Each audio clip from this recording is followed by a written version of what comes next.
こんにちは、快適アート塗り絵チャンネルです。今回はこちらの6枚目の塗り絵を塗っていきます。まずは墨雲堂の絵墨、目を使って肌の色味を塗っていきます。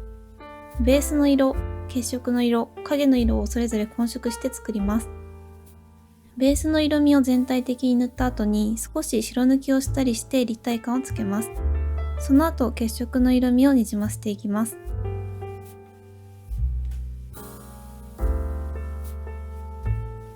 少し乾きかけくらいになったら白抜きをしてさらに立体感を出していきます。鼻や頬や目などに白いハイライトを入れました。完全に乾いてから影を追加していきます。塗ってはぼかすを繰り返して影を追加しています。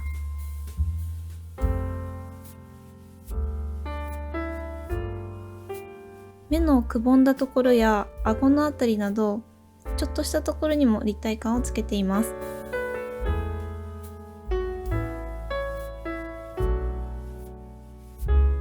さらに赤みを追加していきます。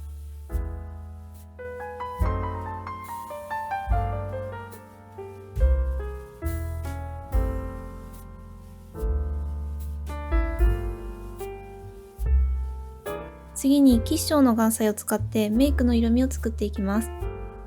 今回はオレンジ色っぽいメイクにしたいので黄色とオレンジを使いました。先行期の黄色をベースに塗ってからオレンジをにじませています。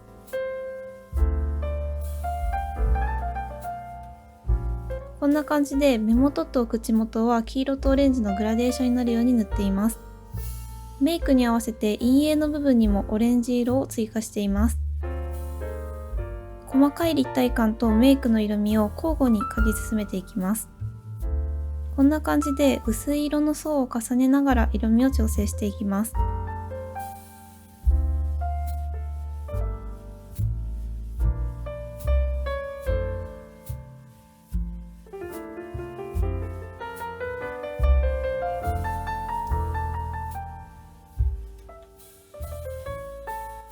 次に髪の色を塗っていきます。赤っぽい紫、青っぽい紫、そして影の色には緑を選びました。全体的に水で濡らしておいてから赤っぽい紫をにじませていきます。全体的に濡らしておくことによってふんわりと淡い色で彩色することができます。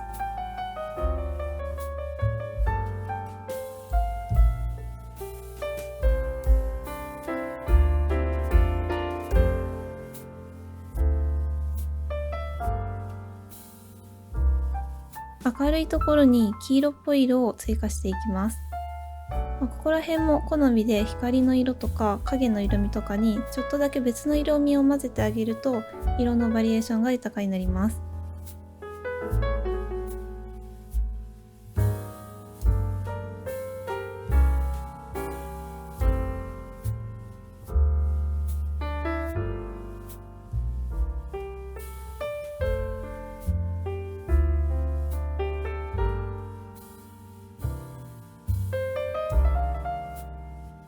眉毛など細かい部分の髪の毛や毛の部分を描いていきます。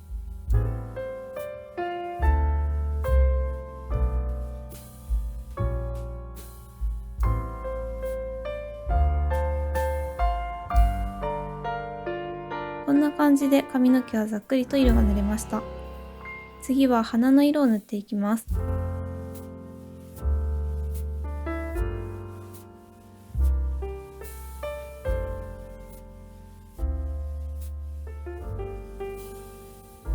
こんな感じで余白部分も含めて鼻のあたり全体に水をつけておきます。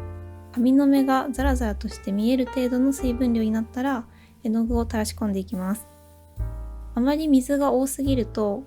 絵の場外に流れていってしまったりとか、あとは思ったより広がりすぎてしまうっていうことがあるので、こういう風に髪の目が見えるくらいの水分量がベストです。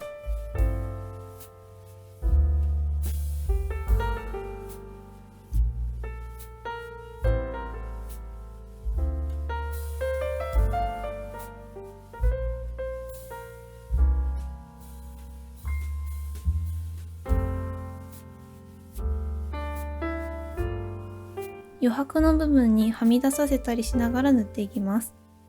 今回の絵ではこのふわふわした表現を多用して描いていきます。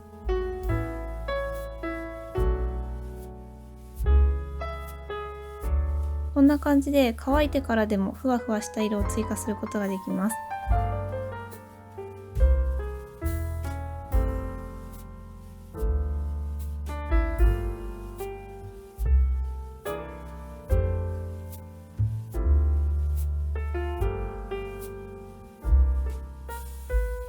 ある程度1回目の塗りができたら細かい書き込みをしていきます。細かい書き込みではこんな感じで花びらのシワに沿ったタッチで入れていきます。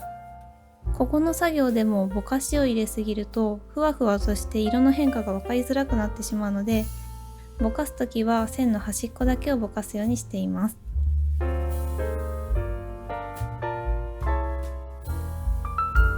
葉っぱの部分は軽く白抜きをして立体感をつけました。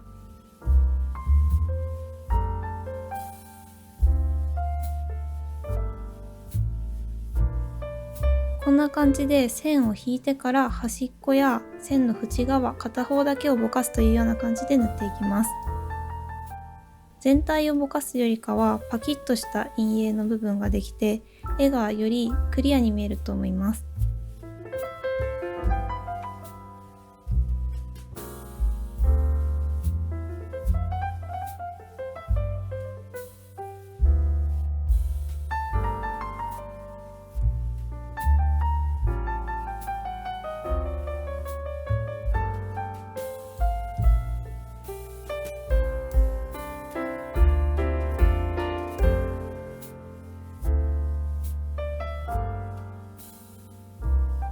髪の毛を塗るときと同じで、大きな陰影と小さな陰影を描くことを繰り返して奥行きを出していきます。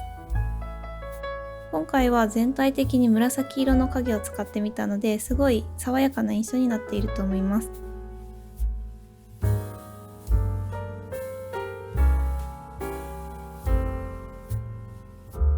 最後に鮮やかな色味を追加していきます。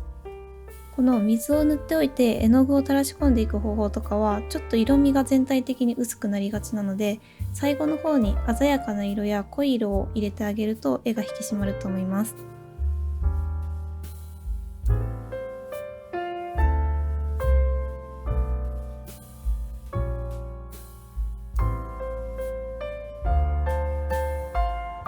余った絵の具を使って少し陰影の調整をします。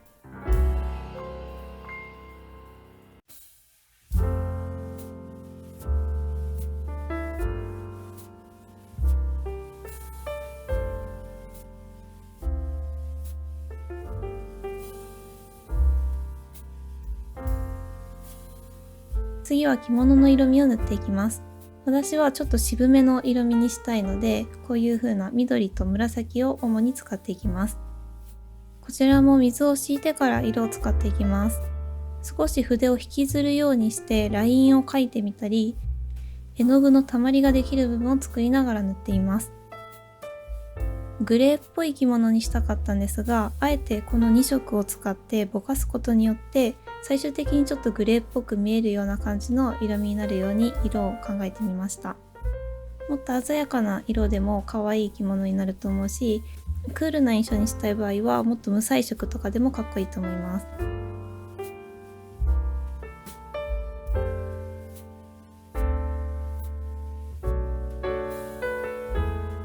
帯の部分は3色を使って塗り分けをしています。着物の小物の色は絵の全体に使われている配色を意識して塗っていきます。今回の配色はお花も着物も全部含めてオレンジ、黄色、黄緑、それと紫を使っています。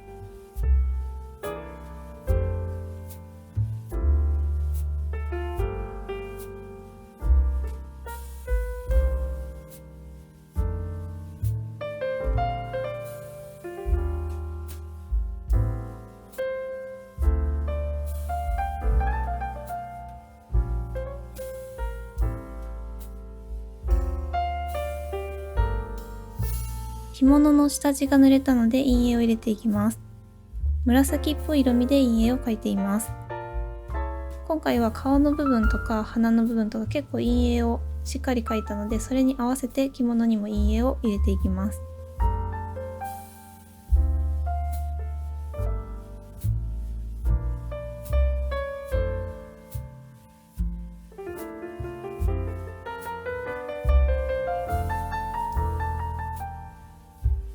袖のところなんかは全体的にグレーっぽくしてしまっていたりして、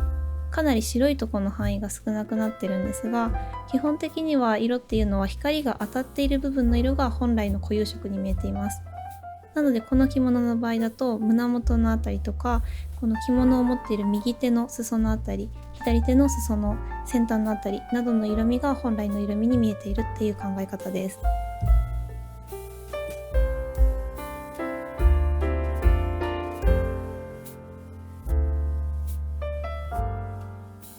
陰影表現を使わない場合は、ペタッとベタ塗りとかでもかっこいいと思います。その場合は絵全体がデザインチックな印象とかポップな印象に見えて、またそういう絵柄も面白いと思います。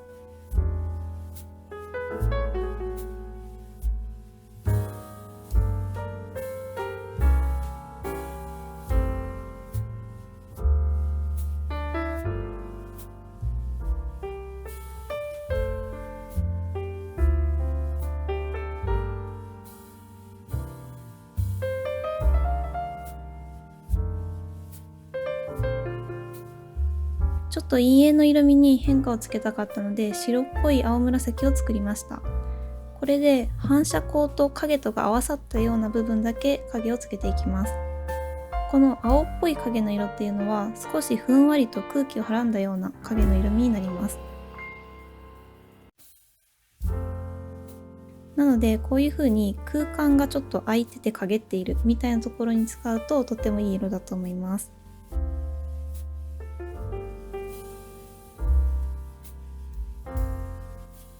残りの部分を塗っていきます。今回はこの紫の色をちょっとアクセントカラーとして使っています。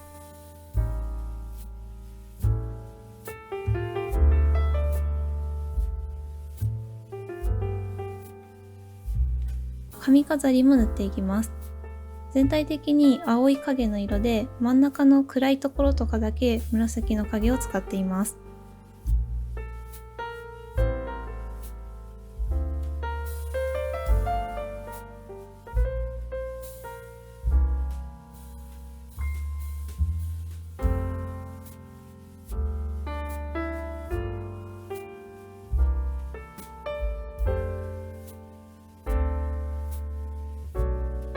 筆先を割って髪を加筆していきます。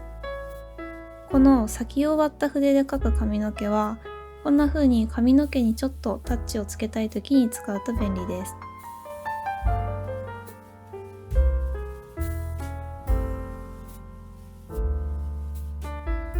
あとは細かい部分の色を塗っていきます。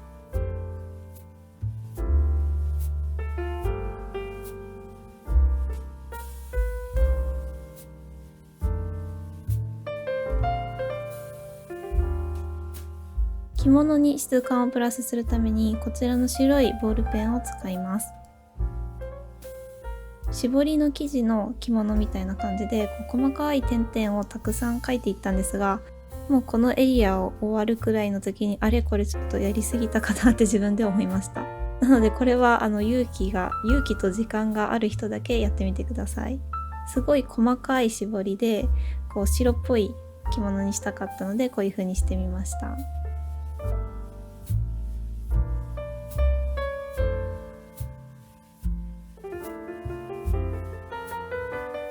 背景を塗っていきます。上の方が黄色で下の方が紫っぽいグレーになるように塗っています。この紫のグレーは群青と栗川茶を混色した色なんですが、こんな風にボトボトった絵の具を多めに置いて塗っていきます。実はこの絵の具こんな風に分離する絵の具になっています。群青の色味は粒子が重くて大きいので、こういう風に別の色味と混ぜて使った時にグラニュレーションといって分離を起こします。分離した色味は乾いた時に一色なのにいろんな色味が中に見える絵の具になっています。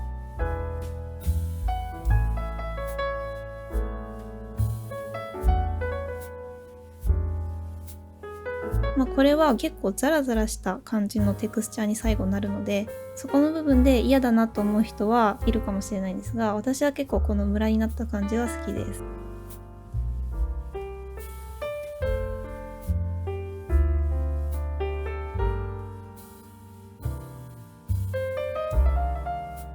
コピックで細かい陰影を足していきます。コピックは水彩絵の具が下にあってもその絵の具が取れることがないので、こういう風にだいたい完成しているけれどもう少し陰影が欲しい場所っていうところに使っています。白いつぶつぶの絞り模様を描いたところとかがちょっと浮いちゃってたりするところをこれで押さえました。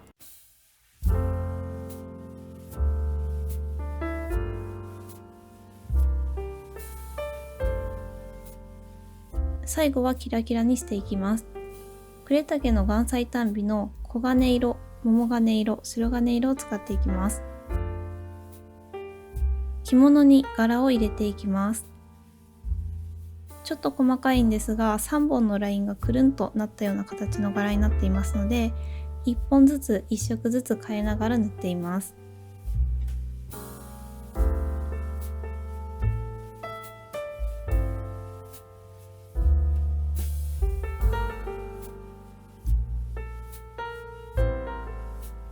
ちょっとシワのところなんかは若干柄がずれたように描いてたりするので、紛らわしいところもあるんですが、綺麗に塗っていきます。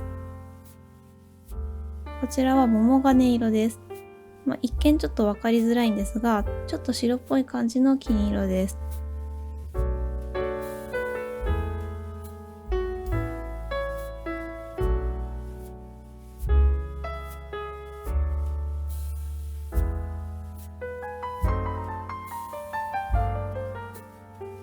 光ってない時は結構見えづらいので、画面を傾けたりして光らせている状態で塗っていくと塗りやすいです。特にこの最後に塗っている白金色は光っていないともう完全に透明みたいな色味ですので、光らせた状態で描いていくととっても描きやすいです。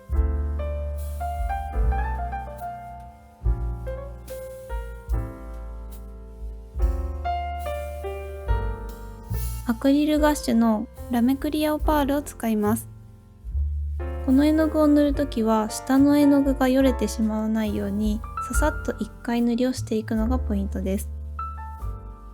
綺麗にラメをまんべんなくつけようと思うと結構何回もタッチしてしまいがちなんですが、そうすると下の水彩絵の具が剥げちゃったりするので、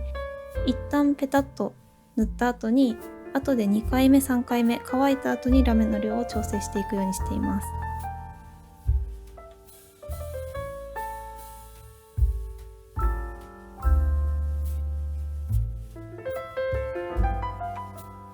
鼻の部分や髪飾りにも塗りました。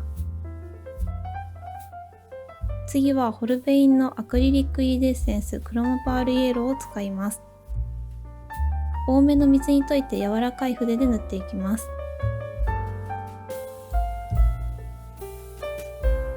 これも最初はあまりゴシゴシせずに1回塗りでさっと塗るのがポイントです。特に色味の濃い部分なんかは絵の具が剥げやすいので、そういうところはささっと塗っていきます。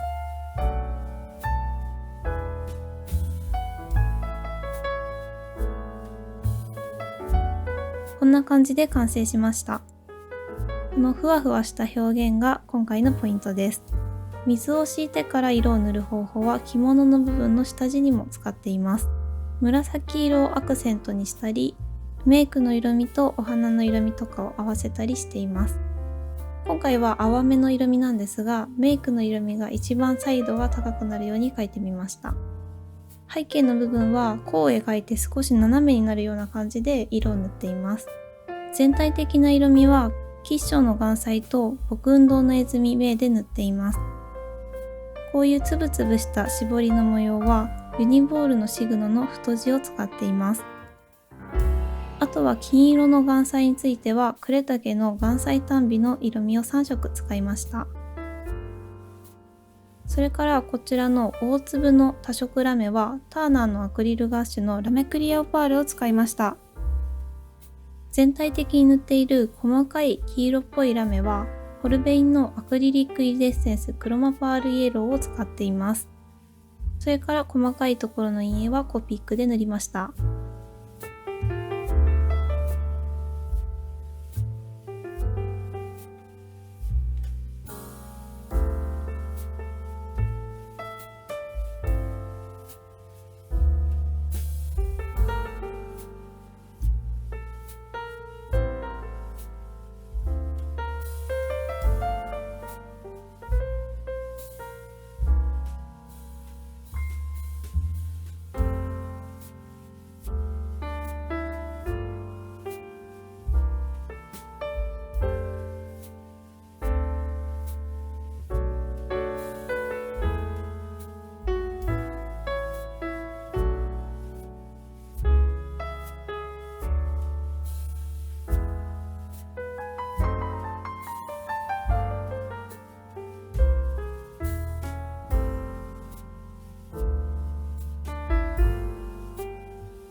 それでは皆さん最後までご視聴いただきありがとうございました。また次の動画でお会いしましょう。